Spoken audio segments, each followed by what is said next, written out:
Ce flash vous est présenté par Technolabista et Acadie Informatique. ESGE, École supérieure de gestion spécialisée dans la formation des métiers de la comptabilité et de la gestion d'entreprise. Parce que l'information est l'oxygène des temps modernes. Mesdames et messieurs, installez-vous confortablement. Voici pour vous le flash d'information.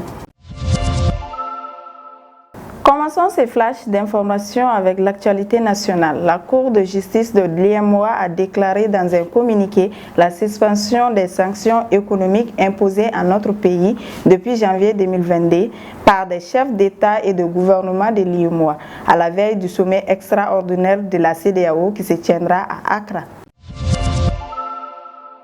En Somalie, au moins 48 morts dans une double attaque dans le centre du pays à Beledweyne, survenue ce jeudi soir, selon le gouverneur de l'État d'Ishabelle.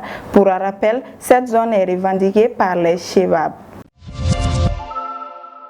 En Tunisie, des dizaines de journalistes se sont rassemblés ce vendredi à Tunis pour réclamer la libération de Khalifa Ghezmi, journaliste de la radio privée Mosaïque FM, qui serait en détention pour avoir refusé de dévoiler ses sources. Il est arrêté après la publication sur le site de la station d'un article qu'il a rédigé sur le démantèlement d'une cellule terroriste et l'arrestation de ses membres.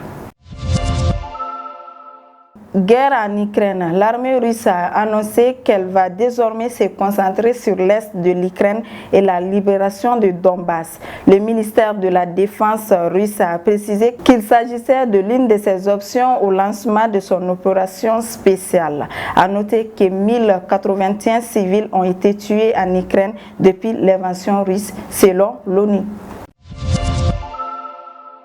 Ainsi s'achève ce flash d'information. Bonne suite des programmes sur Actuel Média. Nous sommes le présent et le futur. Ce flash vous a été présenté par Technolabista et Acadie Informatique. ESGE, École supérieure de gestion spécialisée dans la formation des métiers de la comptabilité et de la gestion d'entreprise.